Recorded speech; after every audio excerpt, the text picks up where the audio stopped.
Sports professor Rick Horrow, Beyond the Scoreboard, the show that goes way behind the $1.3 trillion business of sports, a fairly abbreviated but very important look at the aftermath of the Open, called the Open over here. It should be way beyond the Open in the future, thanks to Rory McIlroy early, Graham McDowell middle, Darren Clarke middle, and now Shane Lowry. The bottom line is, if you want to take a look at all of the issues, look at Rick Horrow, NBC Washington, NBCWashington.com, 15 to watch, law, business, marketing content, as well as power, as well as philanthropy, as well as tech. If you want to subscribe to Apple, the Apple podcast, Audio Boom, and all of the places we are. But today, it's special. I'm looking out the window at the risk of finding some jealousy out there at a rugged Irish coast in County Donegal, about 2 hours from the epicenter of now Irish golf, the Royal Portrush Golf Club. And by the way, $1.89 million. And that just doesn't begin to talk about what Shane Lowry has done.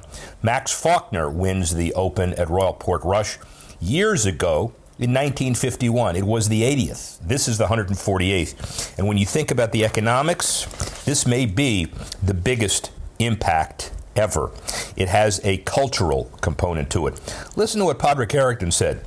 Since the beginning of the Open taking place as the Open, it's now, we think, going to move around the world. In my lifetime, it's possible to see it being played in the Netherlands or maybe Australia. And it's a catalyst to do this.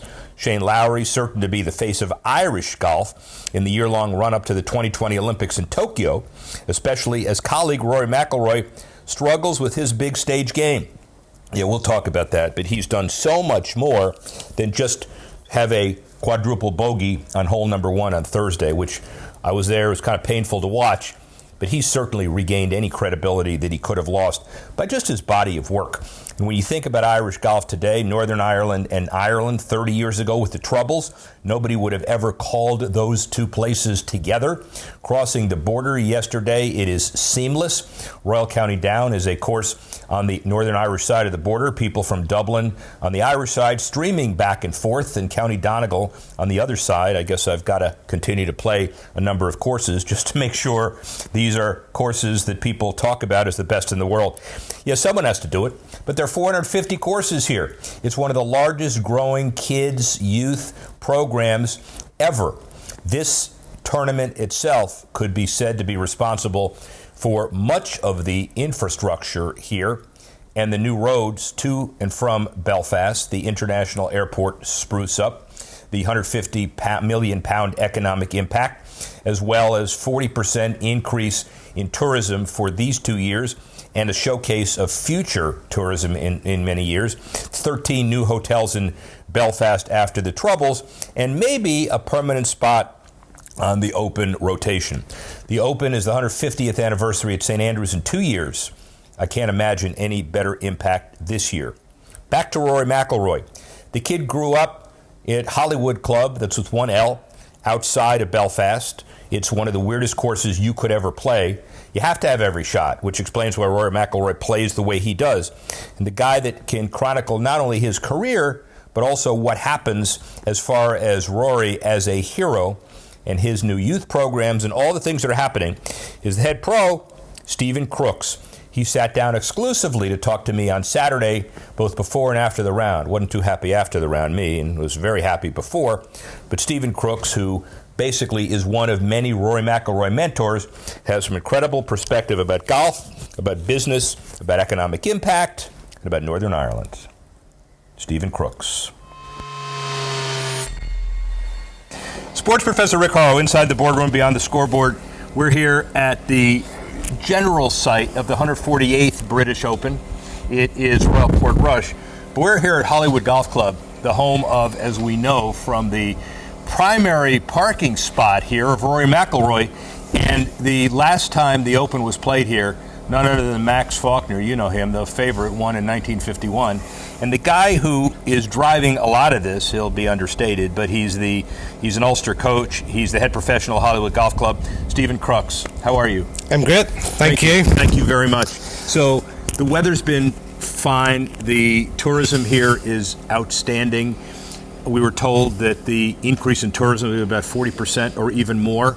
The infrastructure is incredible. They've increased flights. The sellouts for the tournament have been great. What have you experienced here? First of all, how far is the Hollywood Club from Royal Portrush?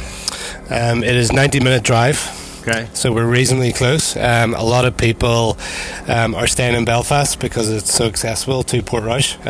But accommodation, you can't get a hotel room, so it's extremely popular and it's great to see.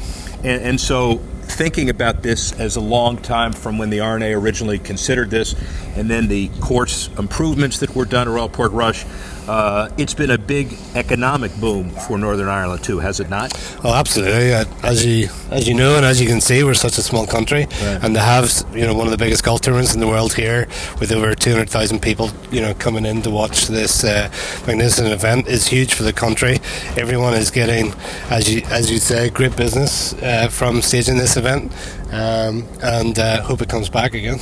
Well, it should come back as part of the Rota, given all the things that have been happening as well. And so when governments make a decision to spend money on infrastructure, they do it because of economic impact. This is a little bit different. Troubles years ago, nobody hides from it, but there needed to be some kind of an image overhaul as well relative to what Northern Ireland offers the world. Talk about that a little bit.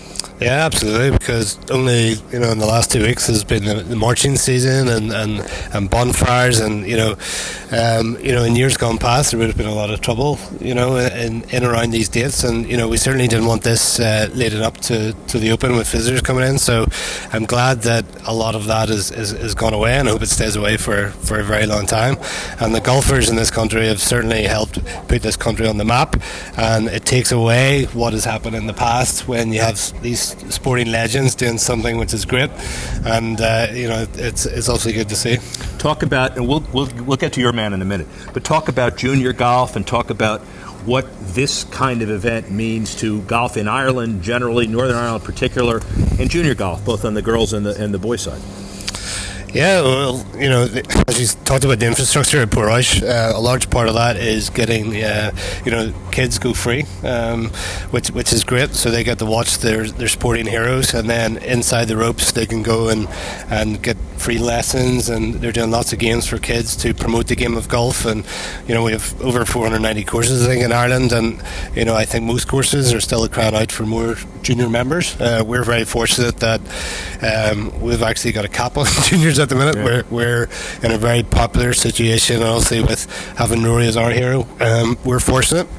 But I think after staging this event, I think people watching on TV and going to watch their sporting heroes, I think is obviously going to drive golf even further for Ireland, and hopefully with 600 million viewers around the world, then everyone will hopefully pick up a club at a young age and start playing. Well, the 600 million is important, but just let's not gloss over what you said. This is a really relatively small country. You can get from one side of the country to the other 2, 3, 4 hours. Yeah. 450 golf courses. It's incredible. And nature made it, but you guys took it to the next step.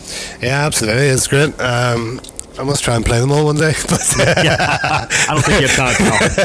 You got to make money here. I don't think so. But okay, and for Northern Ireland, they have Graham McDowell, Dan Clark, and Rory, and then obviously down south we've got Shane and Podrick doing ever so well, and there's a few young ones coming up through. It's great. Ireland, I don't know what fraction size it is of America, but we produce a lot of golfers, and golf is a huge sport, as is baseball and American football in America. Everyone kind of wants to play it, so it's great. All right, let's talk about the role model aspect of it. We have some American athletes on American television and all that joust over whether or not an athlete should be a role model. You look at how Rory McIlroy has inspired a whole group of people, this generation, the next generation. It's beyond question that he's the Pied Piper. I guess Darren Clark is the first, and obviously you've got others. But talk a bit about Rory's role and influence in Irish, Northern Irish golf and Irish social structure. golf as well. Yeah, I think it's been huge. I've been fortunate enough to know Rory since he was 11, growing up. So I've seen him as a young teenager, growing up right through and turning into the person he is today. And obviously his bank balance has changed, but as a person, I think he's got better with age too, because he's extremely mature. He speaks so well off camera, off the golf course. He seems to keep himself pretty right, and that not only goes unnoticed, around here, but also worldwide. And to have a role model like that in Ireland is huge, and I think that's what makes him so popular. Yeah, we have some rowdy fans here. We're trying to do a legitimate interview, but there are some, and they're Americans, but we'll control that behavior. That's okay. Americans being loud? Are you sure? Being loud. Look, Yeah. Are you being cynical about Americans? That's okay. That's not a problem. So but your perspective about Rory's worldwide marketability as well. You know him as the 11-year-old kid who grew up here, Yep. and we know him as a worldwide celebrity. So, you surprised? No, not what he's achieved. His first 5 years on tour was pretty spectacular, and he came out of the blocks like a young Tiger Woods nearly.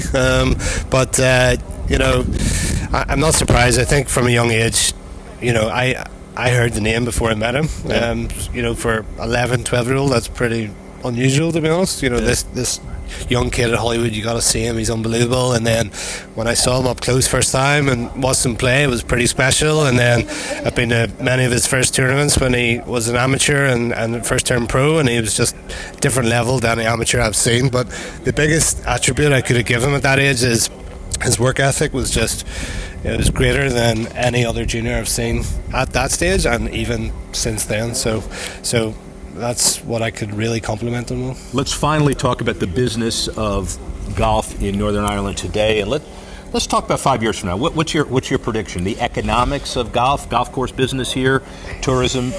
Predict the whole package 5 years from now.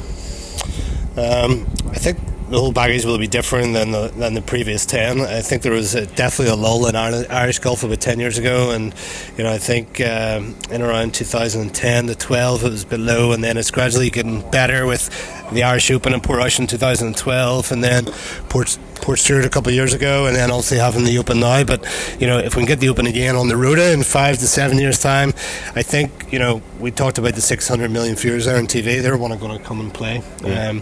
I think the feedback this week has been spectacular in terms of not only the golf course, but how well people have been treating the tourists and the places to go and sightseeing and the hotels and the bars and stuff. So I think the whole package is there, and in 5 years' time, I think we're just going to get busier and busier, and we certainly could do with the revenue, that's for sure. Your mouth to God's ears. We have a jet overhead. We have rowdy Americans. We have economics. We have junior female golfers. All the things that symbolize success long term are right in front of our eyes. Apart from the rain. The rain symbolizes Northern Ireland too. Stephen Crooks, thank you very much. Really appreciate it. Thank you. Rick Horrow, speak with you soon. Well, it's kind of hard to leave golf, by the way, because when you think about it, it's just an incredible event here. So I'll spend another week winding down. In the meantime, fewer players making the cut in 19 and 20 at the PGA. The golf calendar is in the books. The Tour Policy Board approved a measure that will reduce the number of players who make the cut from the top 70 and ties to the top 65. The new 65 and ties policy is the standard on the European Tour. It'll have a huge impact, though, on journeyman tour pros who dance around the cut line week in and week out and survive by playing limited paid coaching, leaving their families at home, pulling all-nighters, driving themselves to events. Think about them. Who knows what's going to happen? Guess we'll have to see. Baseball, they inducted Hall of Fame members Lee Smith, Roy Halladay, Harold Baines, Mike Mussina, Edgar Martinez, Mariano Rivera. Delta Airlines dedicated Gate 42 at JFK's terminal to Rivera. He's the official airline of the Yankees. Delta also unveiled a 757 aircraft with a decal carrying Rivera's Hall of Fame inscription.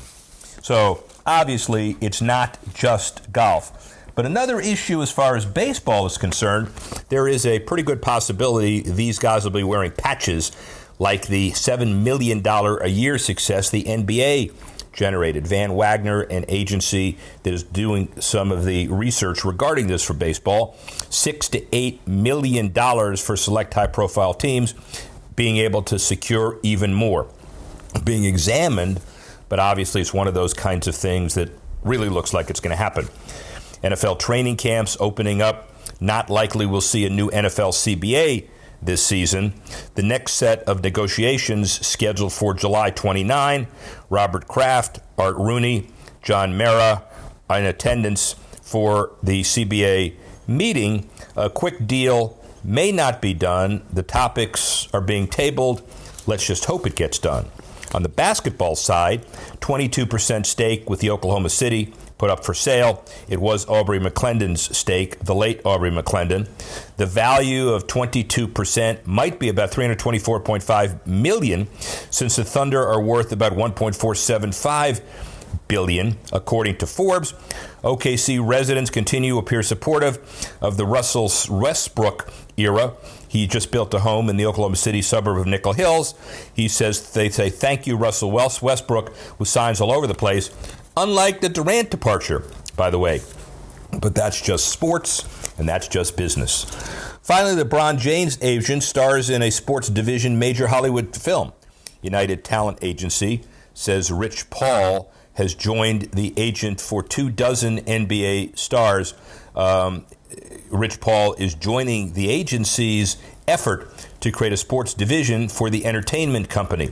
He famously represents James under the Clutch Sports Group banner, and for years, Paul's achievements were dismissed as a natural byproduct of his close relationship with James, but yet he's got his new area, and he's talking about many situations that will involve sports and entertainment. A lot more going on, but what I think I'll probably end up doing is getting so excited about continuing to play here.